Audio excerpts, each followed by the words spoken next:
अस्सलामु अलैकुम वरहमतुल्लाहि वबरकातुह।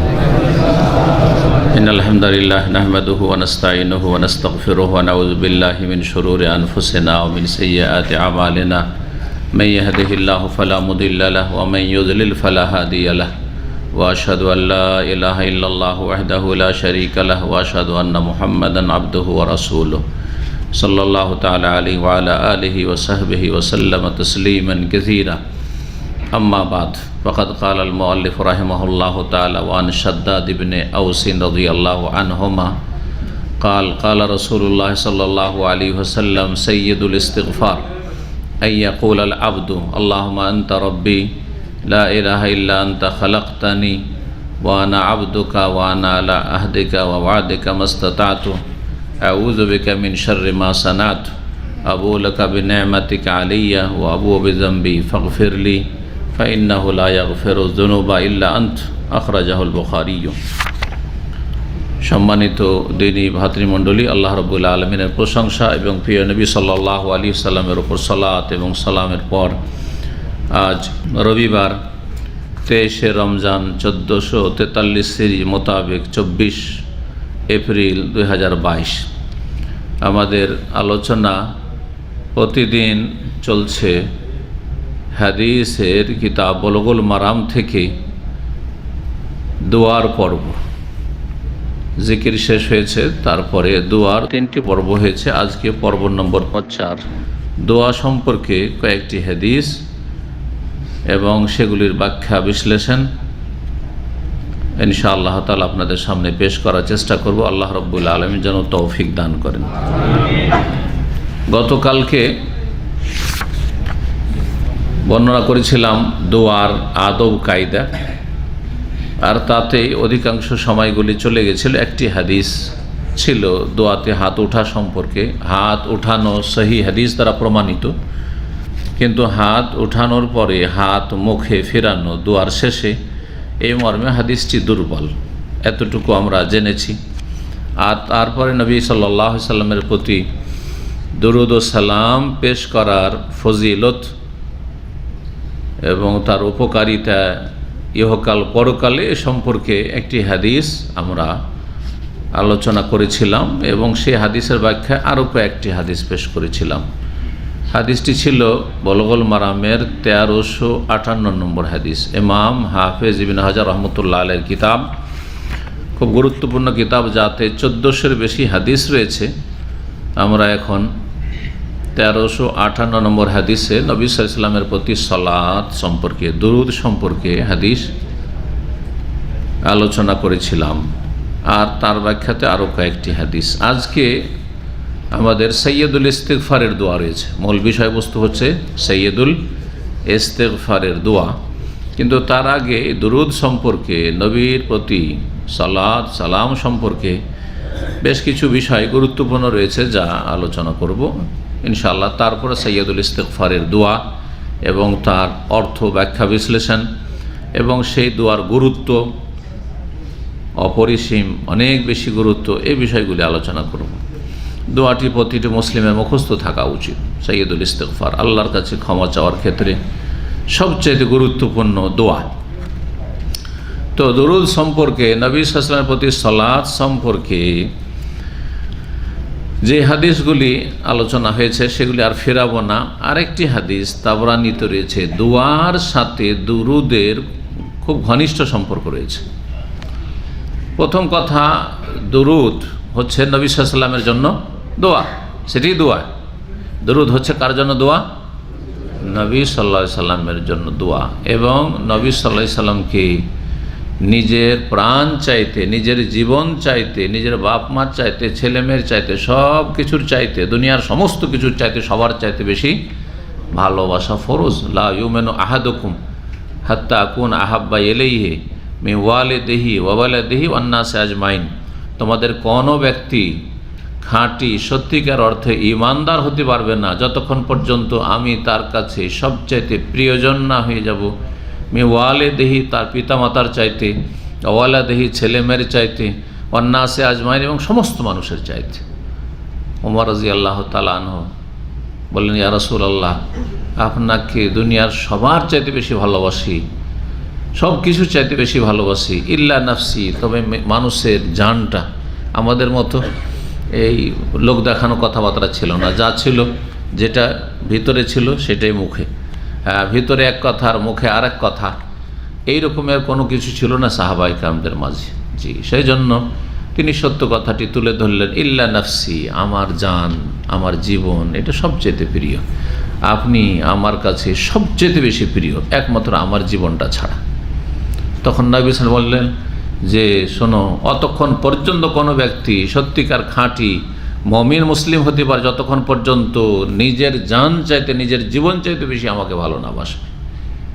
জি, রাসূলুল্লাহ সাল্লাল্লাহু আলাইহি ওয়াসাল্লামের ভালোবাসা, আর ভালোবাসা কাজের মাধ্যমে, ঈমান এবং আমলের মাধ্যমে প্রমাণিত হইতে হবে। শুধু কোনো মৌখিক বিষয় না যে মুখে দাবি করলাম, আর একটু নবীর নাম আসলে একটু বৃদ্ধাঙ্গুল চুমা দিলাম, আর নবীর দোহাই দিয়ে অতিরঞ্জন বাড়াবাড়ি করলাম, কিন্তু শিরক বিদাতি কথাবার্তা বললাম না, এইসব না, এইসব ভালোবাসা না। ভালোবাসা আসল হচ্ছে যে যাকে ভালোবাসে তার প্রত্যেকটা জিনিস ভালো লাগে তাকে, যে যাকে ভালোবাসে তার প্রত্যেকটি বস্তু, প্রত্যেকটি বিষয় তাকে ভালো লাগে, লাগে না? লাগে না? আর নবী করিম সাল্লাল্লাহু আলাইহি ওয়াসাল্লামের ভালোবাসা হচ্ছে নির্ভেজাল ভালোবাসা, ঈমানি ভালোবাসা, দ্বীনি ভালোবাসা, কোনো পার্থিব ভালোবাসা নয়, কোনো দুনিয়ার গরজের ভালোবাসা নয়। সুতরাং নবী সাল্লাল্লাহু আলাইহি ওয়াসাল্লাম যা নিয়ে এসেছেন সবচেয়ে ভালো লাগবে। কোরআন এবং হাদিস, আল্লাহ এবং তার রাসূলের কথা, নবী সাল্লাল্লাহু আলাইহি ওয়াসাল্লামের আদেশ নিষেধ, নবী যা করেছেন, নবীর যেমন জীবন ছিল আমার জীবনটা তেমন হবে, নবীর যেমন জীবন ছিল আমার ছেলে মেয়ের, আমার পরিবারের জীবন হবে, নবী পরিবারের জীবন যেমন ছিল আমার পরিবারের জীবন সেরকম হবে। জি, নবীর মেয়েরা যেভাবে মানুষ হয়েছে ইমানের ওপর, ইসলামের ওপর, আমার মেয়েদেরকে আমি ওইভাবে মানুষ করব, আমার ছেলেদেরকে ওইভাবে মানুষ করব। জি, এক কথায় নবী করিম সাল্লাল্লাহু আলাইহি ওয়াসাল্লাম আমার জীবনের প্রতিটি ক্ষেত্রে আদর্শ। পৃথিবীতে কোনো ব্যক্তি আমার আদর্শ নেই, আমি একজন মুসলিম। এটা হচ্ছে আসল ভালোবাসার পরিচয়। তো নবী সাল্লাল্লাহু আলাইহি ওয়াসাল্লাম যখন বললেন যে নিজের জীবন চাইতে যতক্ষণ বেশি ভালো না বাসবে ততক্ষণ খাঁটি মুমিন হতে পারবে না, তখন ঈমানের আর একটু নবায়ন করলেন, যে না, একেবারে আমার জীবন কুরবানি, কিন্তু নবী সাল্লাল্লাহু আলাইহি ওয়াসাল্লামের ভালোবাসা আমার জীবনের চাইতে বেশি। তারপরে বললেন যে ইয়া রাসূলুল্লাহ, আপনাকে আমার জীবন চাইতে বেশি ভালোবাসি। রাসূলুল্লাহ সাল্লাল্লাহু আলাইহি ওয়াসাল্লাম, আল আনা ইয়া উমর, এখন তোমার ঈমান খাঁটি হয়েছে, এখন তোমার ঈমান হচ্ছে পাক্কা ঈমান। এটা হচ্ছে খাঁটি ঈমান, ইসলামের পরিচয়। রাসূলুল্লাহ সাল্লাল্লাহু আলাইহি ওয়াসাল্লামকে যখন সবচাইতে বেশি ভালোবাসতে হবে, সুতরাং নিজের জন্য দোয়া করার চাইতে, নিজের ছেলে মেয়ে, পরিবার, নিজের সুখ শান্তি, দুনিয়া আখিরাতের চাইতে বেশি কার জন্য দোয়া করতে হবে? রাসূলুল্লাহ সাল্লাল্লাহু আলাইহি ওয়াসাল্লামের জন্য দোয়া করতে হবে। সেটা দরুদ সালামের আকারে, সালাত এবং সালামের আকারে, সাল্লাল্লাহু আলাইহি ওয়াসাল্লাম, আল্লাহুম্মা সাল্লি আলা মুহাম্মদ, আল্লাহুম্মা বারিক আলা মুহাম্মদ। এইভাবে নবী সাল্লাল্লাহু আলাইহি সাল্লামের উপর দরুদ পেশ করলে কয় গুণ লাভ আছে? 10 গুণ। 10 গুণ। একবার দরুদ পাঠ করবেন, 10 বার আল্লাহর রহমত নাজিল হবে, 10 গুণ আল্লাহর রহমত নাজিল হবে। লাভ। নিজের জন্য চাইলে 1 গুণ হয়তো কি হইতো না, কবুল হইতো কি হইতো না, নবীর জন্য চাইলেন 10 গুণ পেয়ে গেলেন। সুতরাং এতে কেউ আর পিছিয়ে থাকে? জি, আল্লাহ যেন তৌফিক দান করে। দোয়ার সাথে ঘনিষ্ঠ সম্পর্ক রয়েছে, এমনকি নিজের জন্য দোয়া করলেও সেই দোয়াতে আল্লাহর প্রশংসার সাথে নবীর প্রতি দুরুদ পেশ করবে, দরুদ সালাম পেশ করবেন। যেমন আমি বারবার বলছি প্রতিদিন, যেমন সংক্ষেপে যদি বলেন দোয়া করেন শুরুতে আলহামদুলিল্লাহ রাব্বিল আলামিন, তারপরে ওয়াসসালাতু ওয়াসসালামু আলা রাসূলিহিল কারীম ওয়া আলা রাসূলিনা ইত্যাদি। আমার আল্লাহ তোমার প্রশংসা করছি, তোমার নবীর প্রতি দরুদ ও সালাম পেশ করছি।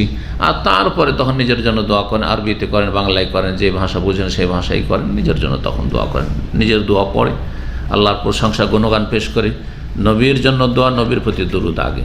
এই জন্য এই মর্মে তাবরানীতে একটি হাদিস রয়েছে, আলী রাদিয়াল্লাহু তাআলা আনহু থেকে বর্ণিত, কুল্লু দুআইন মাহজুবুন, প্রত্যেকটি দোয়া আল্লাহর থেকে আড়ে থেকে যায়, মানে আল্লাহ রাব্বুল কাছে পৌঁছে না, দোয়াটির সামনে আড় সৃষ্টি হয়ে যায়। জি, অন্তরায় হয়ে যায়, পর্দা, যতক্ষণ পর্যন্ত হাত্তা ইউসাল্লি আলা মুহাম্মাদিন সাল্লাল্লাহু, যতক্ষণ পর্যন্ত মুহাম্মদ সাল্লাল্লাহু আলাইহি ওয়াসাল্লামের উপর দরুদ না পেশ করা হয়। তাহলে যে কোনো দোয়া, আপনি 1 মিনিট 2 মিনিটও যদি দোয়া করেন, কোনো দোয়া করছেন, তার সাথে নবীর প্রতি দরুদ ও সালাম পেশ করে, সালাত পেশ করে। জি, এই হাদিসটি দুই রকমই এসেছে। নবী সাল্লাল্লাহু আলাইহি ওয়াসাল্লাম থেকে বর্ণিত হয়েছে, সাহাবী থেকে বর্ণিত হয়েছে, কিন্তু সাহাবী থেকে বর্ণিত সনদটি সহিহ হলো এমন কথা যে দোয়া অতক্ষণ পর্যন্ত কবুল হবে না যতক্ষণ পর্যন্ত দরুদ না পাঠ করবে। এটা হচ্ছে সহজ ভাষায় এর অর্থ। এই কথা একজন সাহাবী নিজের পক্ষ থেকে বলতে পারেন, অবশ্যই নবী সাল্লাল্লাহু আলাইহি ওয়াসাল্লাম থেকে এর দলিল প্রমাণ বা কোনো দিক নির্দেশনা জেনেছেন, তারপরেই বর্ণনা করেছেন।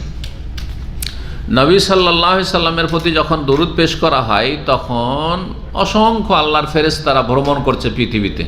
আর সারা দুনিয়াতে মানুষ আছে, সারা দুনিয়াতে ফেরেশতারা ভ্রমণ করছে, এরা পর্যটক ফেরেশতা। নবী সাল্লাল্লাহু বলছে ইন্না লিল্লাহি মালাইকাতান সাইয়াহিন, আল্লাহর অনেক মালাইকা সৃষ্টি ফেরেশতা রয়েছে সাইয়াহিন, যারা পর্যটন করে থাকে, তারা ভ্রমণ করে থাকে, সারা দুনিয়া ভ্রমণ করছে, এদিক থেকে ওইদিক ঘোরাঘুরি করছে, এখানে ঘুরছে। ইউবাল্লিগুনি মিন উম্মাতিস সালাম, আমার উম্মতের সালামগুলি আমার কাছে পৌঁছে দেয়। নবী সাল্লাল্লাহু আলাইহি ওয়াসাল্লামের কবর মোবারকে সালাম কি করে? ফেরেশতারা পৌঁছিয়ে দেয়। সালাম পৌঁছে দিলেই এই নয় যে এখান থেকে এখন আপনি নিজের যুক্তি শুরু করে দিবেন আর বলবেন সালাম যখন পৌঁছানো হয় তাহলে জীবিত কিন্তু সালাম পৌঁছানো হয়। এটা কথা কি বললো? তিনি মারা যাননি, তাহলে এ কথা বলার অধিকার আপনাকে কে দিল? যতটুকু আছে হাদিস অতটুকু বলেন, এর বেশি আছে? যে নবী সাল্লাল্লাহু আলাইহি ওয়াসাল্লাম তাহলে জীবিত আছেন, আর তারপরে আমাদের মতোই জীবিত আছেন। যেমন আমাদের কাছে কেউ সালাম পৌঁছাচ্ছে যে শেখ বাংলাদেশ থেকে একজন ভাই আপনাকে চেনে বা আপনাকে খুব ভালোবাসে, সালাম পৌঁছেছে, তো আমার কাছে সালাম পৌঁছালে আমার সাথে কথা বলছেন, আমি জীবিত, তার মানে নবী সাল্লাল্লাহু আলাইহি ওয়াসাল্লাম দুনিয়া থেকে চলে গেছেন। ওইটা কি আমার মতোই বলবেন যে নবী আমার মতোই জিন্দা আছেন? এটা বলার অধিকারটা কে দিল? কোরআন হাদিসে কোথাও আছে যে আমাদের মতো কথাটি? আমাদের মতো মানে আমরা যদি বেঁচে থাকি তাহলে কি করতে হবে? খেতে হবে, পান করতে হবে, শ্বাস প্রশ্বাস নিতে হবে, অক্সিজেন নিতে হবে, ঠিক না? তারপরে ঘুমাতে হবে, তারপরে যুবক মানুষ হলে স্ত্রী প্রয়োজন আছে, মহিলা হলে স্বামীর প্রয়োজন আছে, আছে না নেই? তার পেশাব পায়খানা প্রয়োজন আছে, পানাহার করছেন তো পেশাব পায়খানা প্রয়োজন আছে। আমাদের মতো জীবিত মানে সব তাহলে নবী সাল্লাল্লাহু আলাইহি ওয়াসাল্লাম হচ্ছে এগুলো? এগুলি বলার অধিকারটা কে দিল? এইগুলি হচ্ছে গুমরাহি আমাদের দেশের, যে নবীকে হায়াতুন নবী করতে গিয়ে নবী আমাদের মতো জীবিত, তাদের কিতাবেতে আছে বিদআতপন্থীদের, আর এই শিক্ষা দেওয়া হয়েছে যে আমাদের মতো জীবিত আছে। এই কথা কোথায় করলে? নবী সাল্লাল্লাহু আলাইহি সাল্লামের হায়াত আছে, সবচাইতে উচ্চমানের হায়াত, কিন্তু সেটা পার্থিব জীবন নয়, পার্থিব হায়াত নয়। কি ওটা? পারলৌকিক, বারজাখি। এটা কি বলা হয়?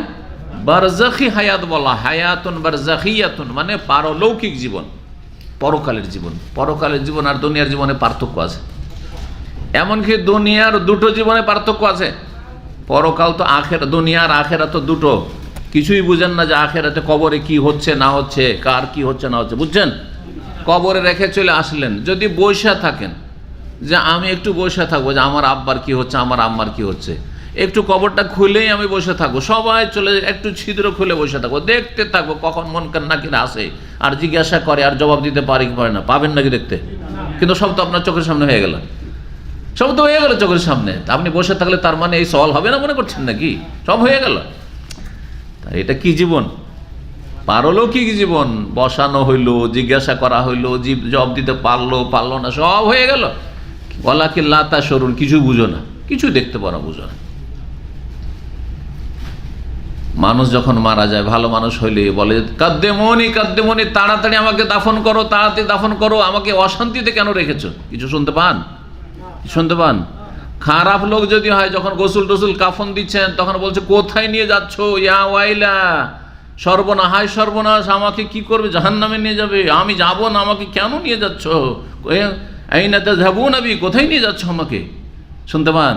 জানতে পারেন? কিছু জানতে পারেন না কি হচ্ছে না হচ্ছে, আযাব হচ্ছে। যখন রূহ কবজ করা হচ্ছে খারাপ মানুষের, তখন যে খবিস আত্মা বলে ফেরেশতারা সম্বোধন করছে, ধমক দিচ্ছে, আইয়াতুহান নাফসুল খাবিসাত, হে খবিস আত্মা, ওখরুজি ইলা গাযাবিল্লাহি ওয়া সাখত, আল্লাহর গজবের দিকে, আল্লাহর অসন্তুষ্টির দিকে, আল্লাহর আযাবের দিকে বেরিয়ে চলো। কোথায় পালাচ্ছ তুমি? চিনে নিয়ে যাবে বের করে। বের হতে চায় না। কিছু দেখতে পান? কিছু বুঝতে পারি না। ভালো মানুষের মরাও দেখি আর খারাপ মানুষও দেখি। কি বুঝি, মরণের সময় এমন একটা পরিস্থিতি বাহ্যিক হয়, হ্যাঁ, কোনোটা ভালো লাগে কোনোটা ভালো লাগে না, ব্যাস এতটুকু, আর কিছুই বুঝে নেই। এর বেশি সে আনন্দিত, তাড়াতাড়ি আমাকে নিয়ে চলো, তাড়াতাড়ি নিয়ে চলো, ভালো মানুষ, হ্যাঁ, খুশি, কিছুই বুঝি না। তো ভালো মানুষের সামনে কিছু বুঝি না, খারাপের সামনে কিছু বুঝি, তার এটা কি পারলৌকিক জীবন শুরু হয়ে গেছে, ওগুলো দেখতে পাই না। ফেরেশতা আসলো, নিয়ে গেল, কিছুই জানতে পারি না, চলে গেল। বারজাখি জীবন বলা হয়। তো দুনিয়ার চোখের সামনে তো একটা লোক মারা যাচ্ছে, বুঝি না যে কেমন করে মালাকুল মত এসে নিয়ে চলে গেল, আর চারিদিকে ফেরেশতা ঘেরা আছে, হ্যাঁ, রহমতের ফেরেশতা এসেছিল না আযাবের ফেরেশতা এসেছিল, বুঝলাম না কিছু। দুনিয়াতেও বুঝেন না, দুনিয়াতেই এই জগতেই মানুষের দুই রকমের জীবনের কথা বলি। একটা হচ্ছে মাতৃগর্ভের জীবন, আর একটা মায়ের পেট থেকে বের হওয়া আমাদের জীবন। আমরা মায়ের পেট থেকে বেরিয়ে আসি, আমাদের জীবনটা এতে মিল আছে, তাই না? আমার সাথে আপনাদের জীবনের মিল আছে, আপনারা কথা বলছেন, চলাফেরা করছেন, দেখছেন, তাকাচ্ছেন, বুঝছেন, আমিও, তাই না? মিল আছে। কিন্তু মায়ের পেটে যে বাচ্চাটা আছে ওটা তো জীবিত না, জীবিত নাই? দেখছেন নড়াছড়া করছে মাঝে মাঝে, হ্যাঁ, গোতা মারছে মায়ের পেটে, হ্যাঁ, কিন্তু মায়ের পেটে সুস্থ আছে অসুস্থ আছে কিছু বুঝি না আমরা। মেশিন দিয়ে যন্ত্র দিয়ে চেক করলে সেটা আলাদা বিষয়। তারপরে এই যে মায়ের পেটে বন্ধ আছে, আবরণের উপর আবরণ, এই তো পেটের আবরণ, তারপরে রেহেমের, হ্যাঁ, জরায়ুর আবরণ, তার ভিতরে আছে কয়েক আবরণের ভিতরে আছে, কয়েক আবরণের ভিতরে যে বাচ্চাটা আছে, তারপরেও এখানে বেঁচে আছে।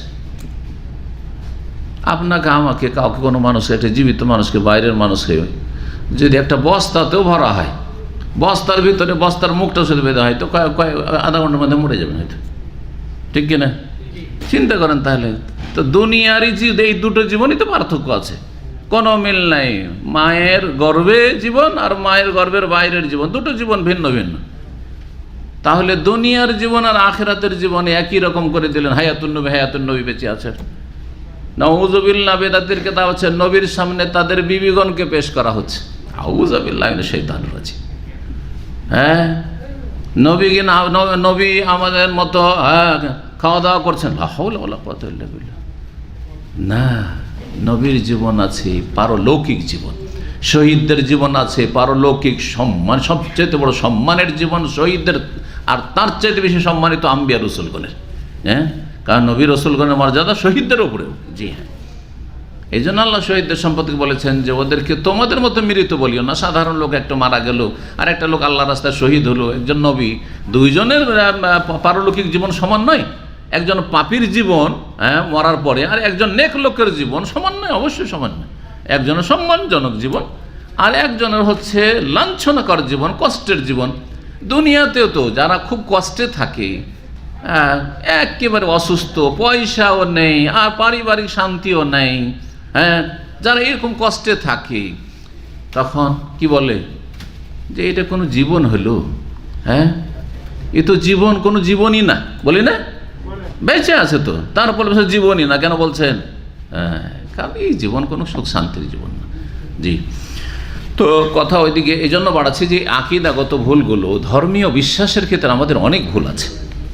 নবী সাল্লাল্লাহু আলাইহি ওয়াসাল্লামের কাছে সালাম পেশ করা হয়, সালাম পেশ করা হয়, সালামের জবাব দেন না দেন এই মর্মে একটি হাদিস আছে, কেউ জয়ীফ বলেছেন, কেউ সহিহ বলেছেন। যদি জবাবও দেন সেটাও পারলৌকিক বিষয়। না হলে যদি আপনি যুক্তি দাঁড় করেন, যদি লাইন লাগিয়ে আমাকে সালাম দিতে থাকে তো সবসময় তো আমাকে জবাব বলতেই হবে, আর কোনো কাজ করার সময় পাবো? নবী সাল্লাল্লাহু আলাইহি ওয়াসাল্লামের উপর দুরূদ সবসময় চলতে আছে, আছে না নেই? এমন কোনো সময় আছে দুরূদ চলে না? সবসময় দুরূদ সালাম চলতে আছে। তো দুরূদ সালাম যে চলতে আছে, তো নবী সাল্লাল্লাহু আলাইহি ওয়াসাল্লাম যদি প্রত্যেকটার জবাব দিচ্ছেন, দুনিয়ার যুক্তি দাঁড় করে যে প্রত্যেকটা জবাব দিচ্ছেন, মানে সব সময় নবী সাল্লাল্লাহু আলাইহি ওয়াসাল্লাম জবাব দিতে আছেন, তাহলে মুখ চলতে আছে, ঠিক না? আর তাহলে সবসময় যখন মুখ চলতে আছে, তাহলে সবসময় তিনি বেঁচে আছেন আর কথা বলছেন আর জবাব, ওয়ালাইকুম আসসালাম, ওয়ালাইকুম আসসালাম, ওয়ালাইকুম আসসালাম জবাব দিতে আছেন নাকি? তো বলছে আমাদের মধ্যে দেখো তাহলে জীবিত আছেন না। এগুলো সব পারলৌকিক বিশ্বাস বয়। যদি জবাব দেওয়ার হাদিস সহিহ হয় তো কেমন করে দিচ্ছেন সেটাও বুঝি না আমরা, কারণ আখিরাতের বিষয়। আর না হলে ওই হাদিস জয়ীফ, বাকি নবীর প্রতি সালাম মানে শান্তির দোয়া পেশ করা হচ্ছে, সালাতু সালাম কি করা হচ্ছে?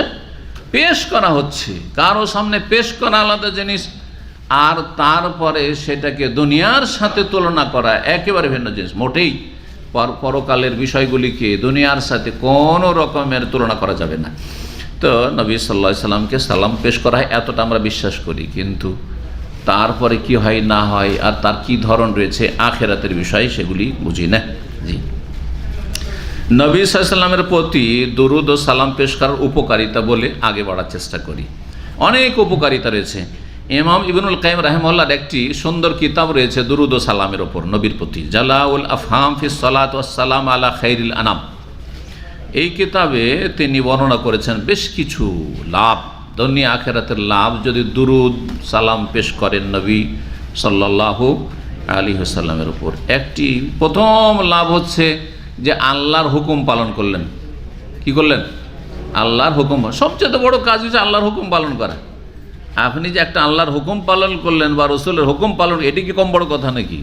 হ্যাঁ, অনেক বড় কাজ। আল্লাহর বান্দা আপনি, সুতরাং আল্লাহর আপনি আদেশ পালন করলেন। ইয়া আইয়ুহাল্লাযীনা আমানু সাল্লু আলাইহি ওয়া সাল্লিমু তাসলিমা, হে ইমানদারগণ তোমরা নবীর প্রতি সালাত ও সালাম পেশ করো।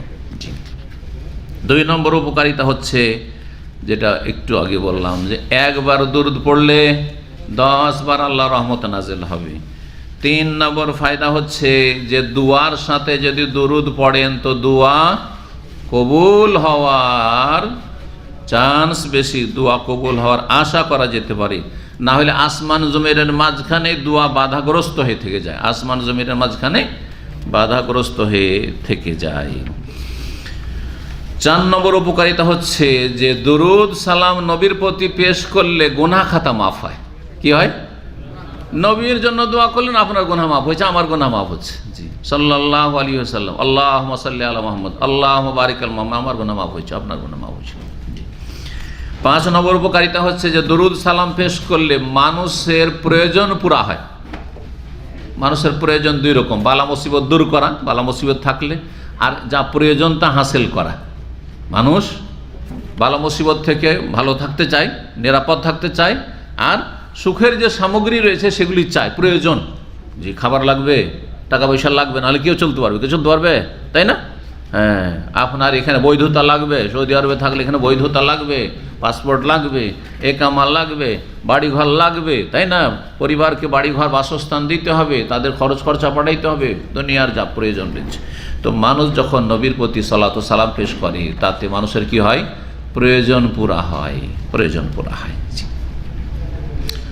6 নম্বর উপকারিতা, যদি কোনো জায়গায় দরুদ পাঠ করা হয় তাহলে সেই মজলিসে বরকত হয়, হ্যাঁ, পবিত্র হয় সেই মজলিস। কারণ সেই মজলিসকে ওয়াসার ফালতু গুনহার কথা থেকে মুক্ত করলেন আপনি, সেখানে ভালো কিছু করলেন আপনি, সেই মজলিসে কিছু ভালো করলেন। সেই মজলিসে দুরূদ পাঠ করার কারণে কিয়ামতের দিন ওই মজলিস নিয়ে আক্ষেপ করতে হবে না, যাহা 1 ঘন্টা অমুকের বাসায় বসেছিলাম আর দুনিয়ার কত যে গাল গল্প করেছিলাম, কিন্তু একটু আল্লাহর জিকির আজকার করিনি আর নবীর প্রতি দুরূদ ও সালাম পেশ করিনি, সেই জন্য আজকে কিয়ামতের দিনে আক্ষেপ করতে হচ্ছে। আমলনামাতে গুনাহ লেখা আছে নাকি নেই, কিন্তু ওর বিনিময়ে যদি দুরূদ পাঠ করতেন, আল্লাহর প্রশংসা করতেন, আল্লাহর নাম নিলেন, রাসূল সাল্লাল্লাহু আলাইহি ওয়াসাল্লামের প্রতি সালাত ও সালাম পেশ করলেন, তাহলে আপনার আমলনামা ভরপুরে আছে। অমুক জায়গায় বসেছিলেন, খাওয়া দাওয়ার জন্য এমনি পার্টিতে বসেছিলেন, তাও সেখানে আল্লাহর নাম এসেছে, রসুলের নাম এসেছে, রসুলের প্রতি দুরূদ সালাম পেশ করেছেন, আমলনামায় নেকি লেখা আছে। 8 নম্বর উপকারিতা হচ্ছে যে যেই ব্যক্তির দুরূদ ও সালাম পেশ করবে তাকে আল্লাহ হেদায়েত করবেন, তার অন্তরকে আল্লাহ ঈমান ইসলামের দিকে ফিরিয়ে দেবেন। কারণ আপনি নবীর যখন হিতাকাঙ্ক্ষী, তো আল্লাহ নবীর রাস্তা আপনাকে দেখাবেন। হ্যাঁ, কিন্তু নবীর হিতাকাঙ্ক্ষী হইতে হবে নবীর তরিকায়, অন্ধভাবে না। রোগটা এখানে, বেদাতীরা কিন্তু রসুলকে ভালোবাসে, এমন নয় যে নাস্তিকদের মতো তারা রসুলকে ভালোবাসেন, ঠিক কিনা? রসুলকে কারা ভালোবাসে না? নাস্তিক, ইসলামের দুশ্মন যারা বিজাতি, তারা ভালোবাসে না। মুসলিম বেদাতি হইলেও ভালোবাসে, মাজারে সেজদা করলেও রসুলকে ভালোবাসে, তাই না? পীরের মুরিদ হইলেও রসুলকে ভালোবাসে, বিদাতি সমস্ত কর্মকাণ্ড আমল করছে, তারপর রসুলকে ভালোবাসে, কিন্তু ভালোবাসতে জানে না। আমি এই কথাটা বলি, ভালোবাসে কিন্তু ভালোবাসতে জানে না, ভালোবাসতে জানতে হবে। ভালোবাসা না জানলে ঝামেলা আছে। আমরা মাকেও ভালোবাসি, বাপকেও ভালোবাসি, বাসি না? বাসি না? স্ত্রীকেও ভালোবাসি, তাই না? ছেলে মেয়েকেও ভালোবাসি, আবার ছেলে মেয়েদের মধ্যে বড় মেয়েকেও ভালোবাসি, ছোট মেয়েকেও ভালোবাসি, কচি কাঁচা কোলে নেওয়ার মতো যে মেয়ে আছে তাকেও ভালোবাসি। সবগুলি একরকম? কেউ যদি ভালোবাসাতে আবার একরকম না তো 2 রকম, আবার কি সবকে একরকম ভালোবাসবো? চলবে? না মার খাবে সমাজে? জুতা খাবে স্ত্রীর কাছে, জুতা খাবে বাড়িতে, তাই না? এখন ছোট একটা মেয়েকে যেভাবে আদর করছেন, কোলে নিচ্ছেন, চুমু দিচ্ছেন, আবার সাবালিকা মেয়েকে পারবেন তো? আর এর চাইতে বেশি কি বুঝাইতে হবে? তাহলে ভালোবাসার ধরনটা জানতে হবে যে কাকে কোন তরিকা ভালোবাসো। যে এই বাচ্চাটাকে কত আদর করে কোলে নিয়েছি, কত চুমু দিয়েছি, কত বুকে জড়িয়ে ধরেছি, এখন ওর দিকে দেখলি লজ্জা লাগে, যদিও আমার মেয়ে হোক না কেন, তাই না? জি হ্যাঁ, সে আমাকে লজ্জা করে, আমি তাকে লজ্জা করি, কিন্তু ভালোবাসি, কিন্তু জান থেকে বেশি ভালোবাসি ছেলে মেয়েদেরকে, ঠিক? তো ভালোবাসা জানতে হবে। নবীর সঙ্গে ভালোবাসা মানে আল্লাহর মতো করে ভালোবাসলে হবে না। মুশকিলটা এখানে, নবীকে ভালোবাসতে গিয়ে মাদাদে আর রাসূল আল্লাহ দিল আল্লাহর মতো করে ভালোবাসা, তো মুশরিক হয়ে গেল, তাই না? নবীকে ভালোবাসতে গিয়ে বলে নবী আমাদের মতো মাটির তৈরি, তাহলে তো ছোট করে দিলাম, তো নবী নূরের তৈরি দিলেন, গোমরা হয়ে গেলেন আপনি, ভালোবাসতে জানলেন না। হ্যাঁ, নবীকে ভালোবাসতে গিয়ে নবী আমাদের মতো মারা গেছেন এ কথা বলবো, এটা তো বেয়াদবি, নবী হায়াতুন নবী, গোমরা হয়ে গেলেন। হ্যাঁ, নবীকে ভালোবাসতে গিয়ে নবীর ছায়া ছিল না, নবীর পেশাব পায়খানা দেখা দিত না, নবী স্বাভাবিকভাবে ভূমিষ্ঠ হননি, যেমন আমরা মাতৃগর্ভ থেকে ভূমিষ্ঠ হয়েছি স্বাভাবিক ওইভাবে ভূমিষ্ঠ হন নেই, কিচ্ছা কাহিনীর শেষ নাই, নবীর জীবনে জালিয়াতির শেষ নাই। এগুলো বললে এই জালিয়াতি বলতে বলতে মানে সময় লাইফটাই চলে যাবে, কিন্তু সতর্ক করছি যে এত জালিয়াতি আছে নবীর নামে, আমাদের দেশে আর ধর্মের নামে। আল্লাহ হেফাজত করে, ভালোবাসে কিন্তু ভালোবাসতে জানে না। হ্যাঁ, ভালোবাসতে হবে যেইভাবে ভালোবেসেছেন রাসূলুল্লাহ সাল্লাল্লাহু আলাইহি ওয়াসাল্লামকে আবু বকর, ওমর, ওসমান, আলী, চার খলিফা, সাহাবাই কেরামগণ, আশরা মুবাশশিরা, বদরি সাহাবী, হ্যাঁ তারা ভালোবাসেন, তাবেঈন, আইম্মা কেরাম, আপনার আবু হানিফা, শাফি, মালিক, আহমদ, তারা কেমন করে ভালোবাসেন? তাদের কিতাব পড়ে দেখেন যে তারা কেমন করে ভালোবেসেছেন। তারা কি এভাবে ভালোবেসেছেন? আবু হানিফার কোনো কিতাবে আছে আর কোনো ফিকার কিতাব আছে যে নবী নূরের পয়দা, নবী হাজির নাজির, নবী আলেমুল গায়েব, হ্যাঁ নবী দাতা, কোথায় আছে এগুলো? ধর্মের নামে জালিয়াতি। নবীকে ভালোবাসতে গিয়ে অতিরঞ্জন করে দিলেন, আল্লাহর হক কেড়ে নবীকে দিয়ে দিলেন। কাউকে ভালোবাসতে গিয়ে যদি কারো হক কেড়ে কাউকে দিয়ে দেন তো এটা অবিচার না? জুলুম তো এটারই নাম, জুলুম এটার নাম। জি, তো আল্লাহ যেন বুঝার তৌফিক দান করেন। তাহলে রোগ কোথায়? রোগ হচ্ছে অজ্ঞতা। আমাদের দেশের মানুষরা ইসলাম না জেনে বেশি পালন করে, শিখে না পালন করে, আবেগী ইসলাম, যার ফলে শিরক বিদআত বেশি। দেখা দেখি ইসলাম এলেম নেই, কোরআন হাদিসের জ্ঞান নেই, তৌহিদ আল্লাহর একত্বের জ্ঞান নেই, নবীর সুন্নাহর জ্ঞান নেই, নবীর সহি জীবনের জ্ঞান নেই, জাল জয়ীফের ছড়াছড়ি। যে কেউ একটা ধর্মের নামে কিছু বললে সেটাকে মানুষ বিশ্বাস করে, কারণ হ্যাঁ পরের জিভাই স্বাদ চাখে, নিজের জিভাই স্বাদ চাখতে জানেন না। আরে ভাই, খাওয়া দাওয়াতে এই যে সামনে খাবার রাখা আছে সবগুলি কিন্তু সবাইকে ভালো লাগবে না। আপনার রুচিতে আপনি খাবেন, আপনি আপনার জিভাতে। পাশের লোক যদি বলে ভাই আমাকে খুবই মজা লাগছে, তারপর বলবে আমাকেও লাগে না, ঠিক কিনা? তো আপনাকে ইসলামটা আপনাকে এলেম শিখে পালন করতে হবে। আর এ হুজুররা বলছে, এরকম বলছে তো বড় বড় হুজুররা বলছে, এইটা চলবে না। আপনাকে এলেম শিখতে হবে, এলেম আল্লাহ শিখা ফরজ করেছেন। আল্লাহ যেন বুঝার তৌফিক দান করে। এলেম যখন ইসলামে ধোঁকা দিতে পারবে না, ধোঁকা দিতে পারবে না। তৌহিদ কি জেনে গেছেন, সুন্নাত কি জেনে গেছেন, শিরক কি জেনে গেছেন, বেদাত কি জেনে গেছেন, সঠিক ইসলাম, খাঁটি ইসলাম কোনটা, মদিনার ইসলাম কোনটা, আর ভারত ইরানের ইসলাম কোনটা, সব জেনে গেছেন। ব্যাস কিছুদিন একটু মেহনত করা লাগে, গরজ করতে হবে ফরজ আদায়ের জন্য, তাহলে সব ইনশাআল্লাহ তারা ঠিক হয়ে যাবে। আল্লাহ যেন তৌফিক দান করেন। তো মানুষ যখন নবী সাল্লাল্লাহু আলাইহি ওয়াসাল্লামকে সত্যিকার অর্থে ভালোবাসে আর দুরূদ পড়ে, ভালোবাসা মানে সহি তরিকায় ভালোবাসা আর দুরূদ পড়ে, তখন আল্লাহ তাকে হেদায়েত করে। আল্লাহর কাছে হেদায়েত চাইতে হবে, আগে থেকে বললে হবে না যে আমি মাজারে সেজদা করি তারপর আমি ঠিক, ওরাই বল। তাহলে কী করে আল্লাহ হেদায়েত করি? তো গোঁড়া আপনি। আপনাকে সবসময় আল্লাহর কাছে চাইতে হবে, নিরপেক্ষ দৃষ্টি নিয়ে চাইতে হবে এবং কোরআন সুন্নাহর আলোকে চাইতে হবে, দলিলের আলোকে আল্লাহকে চাইতে হবে, তাহলে আল্লাহ অবশ্যই হেদায়েত দেবেন। 9 নম্বর উপকারিতা হচ্ছে যে সর্বনিম্ন হক আদায় করলেন, যদি দুরুদ পড়ে কমপক্ষে কিছুটা হক আদায় করলেন। এটা সবচেয়ে বড় হক নয় যে সবসময় দুরুদ আল্লাহুম্মা সাল্লি আলা মুহাম্মদ, আল্লাহু বারিক আলা মুহাম্মদ করছে আর এদিকে নামাজ পড়ে না। হক আদায় হলো নাকি?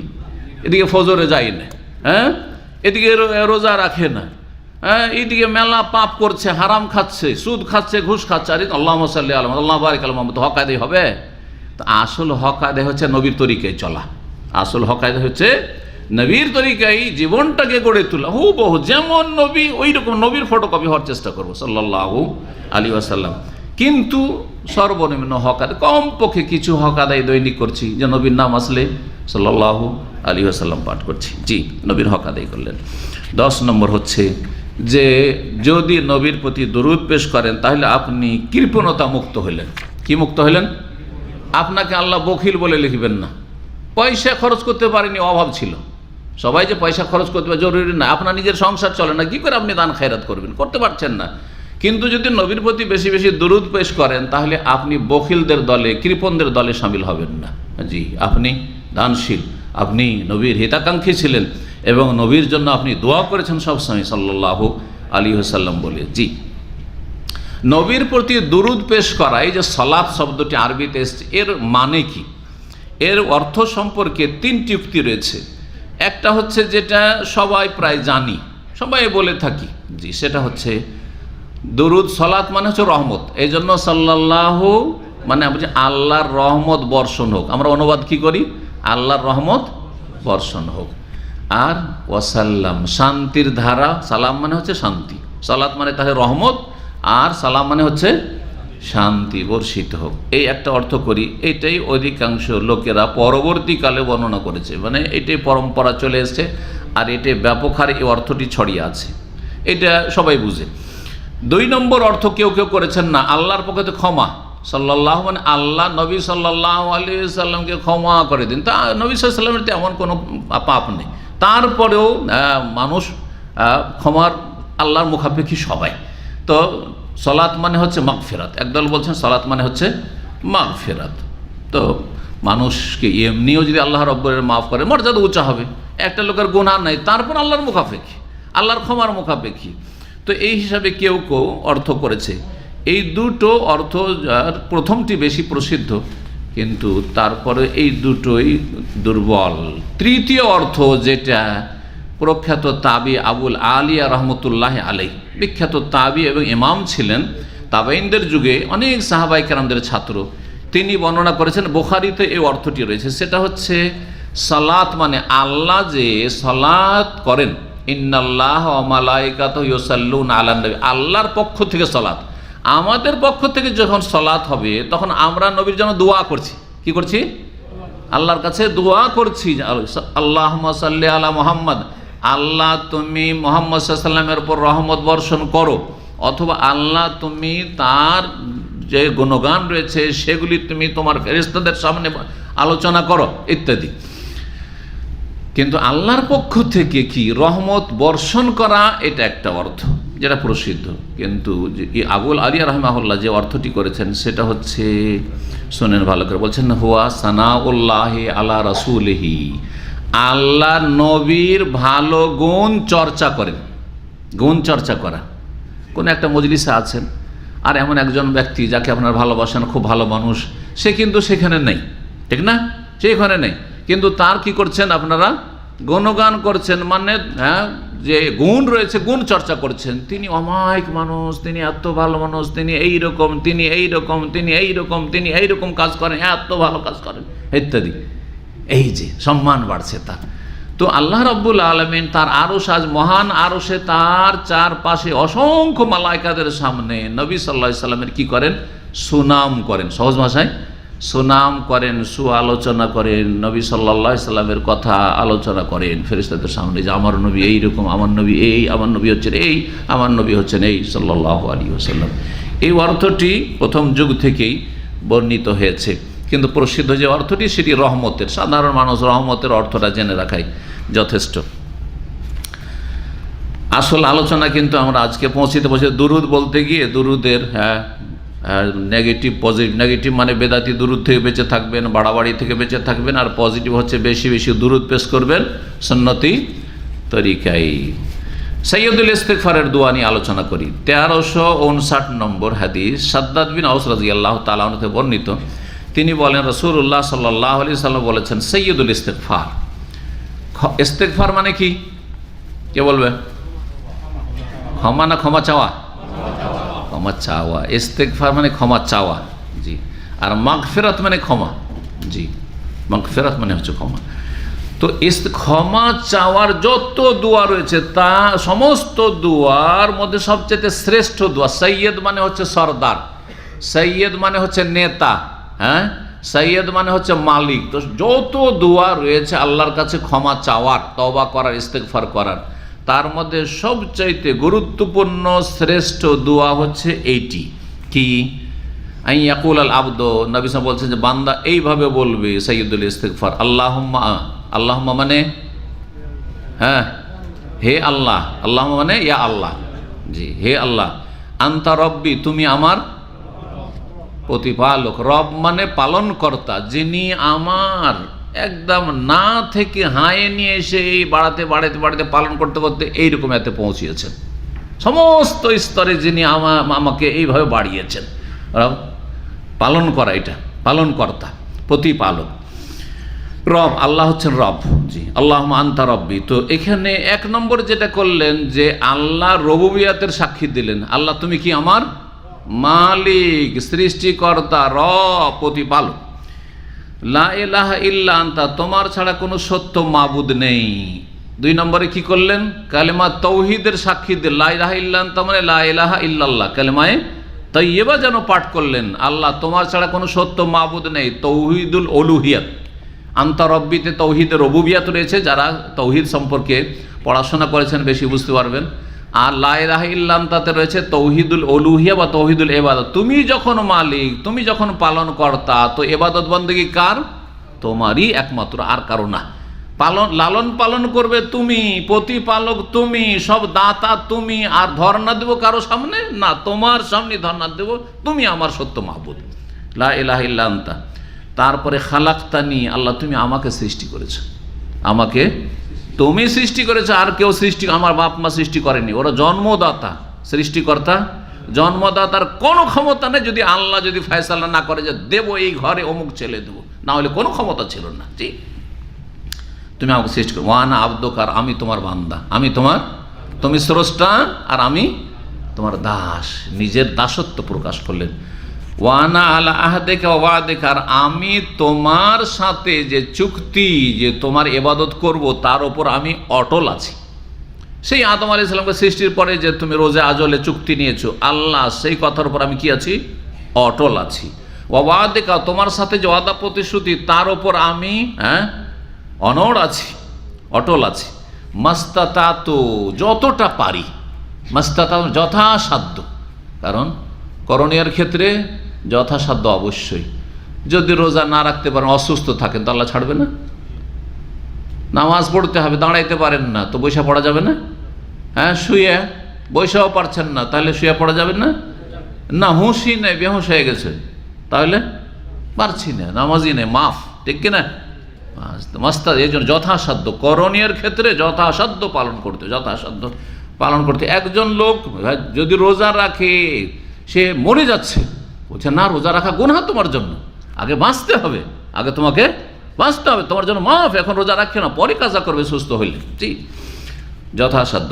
তারপরে আউযু বিকা মিন শাররি মা সানাতু, আল্লাহ তোমার আশ্রয় গ্রহণ করছি সে সমস্ত অনিষ্ট থেকে যা আমি করেছি, যে আমি পাপ করেছি আমার জীবনে, এর যে অনিষ্ট আছে, এর জন্য দুনিয়াতে বালা মুসিবত আসতে পারি, বিপদ আসতে পারে, আল্লাহ তুমি ধরে নিতে পারো, কোনো আযাবের শাস্তির সম্মুখীন হতে পারি, আবার কবরের আযাব, জাহান্নামের আযাব, এই সমস্ত অনিষ্ট থেকে আল্লাহ কি চাইছি? আমি আশ্রয় চাইছি, আল্লাহ তুমি আমাকে মাফ করে দাও, আমি অন্যায় করেছি কিন্তু এর কারণে আমাকে তুমি শাস্তি বা বালা মুসিবত দিও না। আউযু বিকা মিন শাররি মা সানাত আবুউ লাকা বিনিমাতিকা, আল্লাহর অসংখ্য নিয়ামত রয়েছে, যতই আমি ছোট হই না কেন, আমার ওপরে যতই অনেক মানুষ থাক না কেন, আমার নিচেও কিছু মানুষ আছে না নেই? প্রত্যেক মানুষ দেখবেন যে আমার ওপরে মেলা কেউ, আমি একেবারে গরিব, একেবারে অসহায়, তারপর আমার নিচেও অনেক অসহায় আছে না নেই? আমি আলহামদুলিল্লাহ হাসপাতালে না, আপনারা এখানে বসে আছেন, অনেকে বছরকে বছর হাসপাতালে মুমূর্ষু অবস্থায় আছে, আইসিইউতে আছে, আলহামদুলিল্লাহ জীবনেও যেতে হয়নি। কত ভালো আছেন আপনি। জি আপনার হাত পা নড়াচড়া করছে, কারো হাত পাই নড়াচড়া করে, শরীর চড়ে অচল। জি তো বলছেন আবু লাকা বিনিমাতিকা, আল্লাহ আল্লাহ তোমার যে আমার ওপর নিয়ামত রয়েছে সেই নিয়ামত আমি স্বীকার করছি, অসংখ্য নিয়ামত রয়েছে, তোমার নিয়ামতের শুকরিয়া আদায় করে শেষ করতে পারবো না। আল্লাহ তোমার নিয়ামত রয়েছে, তুমি দাও। তো এই নুন খেয়ে গুণ গাওয়া উচিত, কিন্তু গুণ গাইতে আমাদের অনেক ত্রুটি আছে, তোমার হক আদায় করতে পারি না আল্লাহ, ভুল করছি আল্লাহ, গোনা হচ্ছে। তাই বলছেন ও আবু বেজাম্বি, আমার গুনাহও স্বীকার করছি আল্লাহ, তোমার নিয়ামতও স্বীকার করছি, আর আমার যে গুনাহ, অথচ আমার গুনাহ করা উচিত ছিল না। যেই মালিক দিচ্ছেন মালিকের শুকরিয়া আদায় করবো, মালিকের কথা মেনে চলবো, তা না করে পাপ করছি, মালিকের জমিনে থেকে মালিকের দেওয়া নিয়ামত ভোগ করে পাপ করছি আল্লাহর নিয়ামতকে। ও আবু বেজাম্বি, আমার গুনাহ আমি স্বীকার করছি আল্লাহ। আল্লাহর সামনে যদি গুনাহ স্বীকার করেন তো আল্লাহ মাফ করবেন না? হ্যাঁ, এটাও একটা দোয়ার শিষ্টাচার বা আদব, গতকালকে আলোচনা করেছি। যখন আল্লাহ, আমি চেষ্টা করছি কিন্তু ভুল ত্রুটি আছে, পাপ আছে, আর পাপ আমি স্বীকারও করছি, আমি পাপি তাপি, আর তোমার অসংখ্য আমার উপরে নিয়ামত রয়েছে, নিয়ামতের ওই যথাযথ শুকরিয়া আদায় করতে আমি পারছি না, ফাগ ফেরলি, আল্লাহ তুমি আমাকে মাফ করে দাও, আল্লাহ তুমি আমাকে ক্ষমা করে দাও, ফাগ ফেরলি, আল্লাহ আমাকে ক্ষমা করে দাও। শুধু তাই নয়, ফাইন্নাহু লা ইয়াগফিরুয যুনুবা ইল্লা আনতা, আল্লাহ তোমার ছাড়া কেউ গুনাহ মাফ করতে পারে না। এটাতে আরও বেশি যেন আল্লাহর কাছে আপনি অসহায়তা প্রকাশ করছেন, তাই না? কারণ শুধু যদি বলতেন ফাগফিরলি, আল্লাহ তুমি মাফ করো, মনে মনে থাকতে পারে আল্লাহ না মাফ করলে কি হবে, আমার পয়সার অভাব আছে, আমি তো রাষ্ট্রপতি, আমি তো প্রধানমন্ত্রী, তাই না, আমি তো একজন বৈজ্ঞানিক একজন, আর কি, আমি নিজেই চিকিৎসক, তাই না, অহংকার আসতে পারে না। আল্লাহ এই মাফ করার ক্ষমতা কোনো রাজাধিরাজারও নাই। সারা দুনিয়ার শাসক মিলা যদি বলে যে অমুককে মাফ করে দেব না, আল্লাহর দরবারে মাফ না হইলে মাফ পাবে না, জান্নাত পাবে না, জাহান্নামে বাঁচতে পারবে না। ফাইন্নাহু লা ইয়াগফিরুয যুনুবা ইল্লা আনতা। আরেকটি হাদিস আছে, বান্দা যখন বলে ইন্নাহু লা ইয়াগফিরুয যুনুবা ইল্লা আল্লাহ, তুমি যদি মাফ না করো আমাকে কেউ মাফ করতে পারবে না, কারো ক্ষমতা নেই, তখন আল্লাহ ফেরেশতাদেরকে বলে যে দেখো কি বলছে, দেখো বলছে আমি ছাড়া কেউ মাফ করতে পারবে না। যখন এই বিশ্বাস নিয়ে সে বলছে, তাহলে আমি কি করে তাকে মাফ করব না? বল, অবশ্যই তাদেরকে আমি মাফ করে দিলাম। জি হ্যাঁ, আল্লাহ আমাদের অন্তর দেখছেন এবং আল্লাহ রাব্বুল আমাদের ভাষা দেখছেন, সুতরাং অন্তর থেকে ভাষাগুলি বের করতে হবে। আল্লাহ যেন আমাদেরকে তৌফিক দান করেন। এই ছিল সাইয়্যিদুল ইস্তিগফার, আখরাজাহুল বুখারী, হাদিসটি সহিহ বুখারীতে রয়েছে। মুখস্থ আছে? কার কার মুখস্থ আছে? হাত উঠাবেন। কয়টা লোক হাত উঠালেন? এত সুন্দর দোয়া যদি মুখস্থ না থাকে, মুখস্থ করবেন, আজকে গিয়ে মুখস্থ করার চেষ্টা করবেন। জি, কয়টা বাক্য? আল্লাহুম্মা আনতা রব্বি লা ইলাহা ইল্লা আনতা খালাকতানি ওয়া আনা আবদুকা ওয়া আনা আলা আহদিকা ওয়া ওয়াদিকা মাস্তাতাতু, একটাই হইল ওয়া আনা আলা আহদিকা ওয়া ওয়াদিকা মাস্তাতাতু, আউযু বিকা মিন শাররি মা সানাতু, আবু লাকা বিনিমাতিকা আলাইয়া ওয়া আবু বিযামবি ফাগফিরলি ফাইন্নাহু লা ইয়াগফিরুয যুনুবা ইল্লা আনতা। 10টি বাক্য, 10টি বাক্য। জি, ছোট্ট ছোট্ট একটু করে চেষ্টা করলেই ইনশাআল্লাহ সহজ। এর চাইতে ভালো আল্লাহর কাছে ক্ষমা চাওয়ার দোয়া কিছু নেই। এজন্য এই দোয়াটির নাম কি? সাইয়্যিদুল ইস্তিগফার। আল্লাহ রাব্বুল আলামিন যেন আমাদেরকে তওবা করার তৌফিক দান করেন। আল্লাহ আমাদের গুনাহ খাতা যেন মাফ করে দেন। আল্লাহ আমাদের প্রতি যেন রহম করেন এবং আমাদেরকে আল্লাহ হেদায়েতের পথে যেন এগিয়ে যাওয়ার তৌফিক দান করেন। হেদায়েতের পথকে আমাদের জন্য যেন সহজ করে দেন। আর পাপের পথকে, গুনাহার পথকে, অন্যায় জুলম অত্যাচারের পথকে, গুমরাহির পথকে আল্লাহ যেন আমাদের সামনে বন্ধ করে দেন, কঠিন করে দেন, এবং রিজিকের পথকে আল্লাহ যেন সহজ করে দেন। আল্লাহ রাব্বুল আলামিন আমাদের সামনে যেন রহমত, বরকত এবং রিজিকের পথকে প্রশস্ত করে দেন। দুনিয়াতে আল্লাহ আমাদেরকে সুখী করেন, আখিরাতেও সুখী করেন, জাহান্নামের আযাব থেকে রক্ষা করেন। রব্বানা আতিনা ফিদ দুনিয়া হাসানা ওয়া ফিল আখিরাতি হাসানা ওয়া কিনা আযাবান নার। ওয়া সাল্লাল্লাহু সাল্লাম আলা নবিয়িনা মুহাম্মদ ওয়া আলা আলিহি ওয়া সাহবিহি আজমাইন।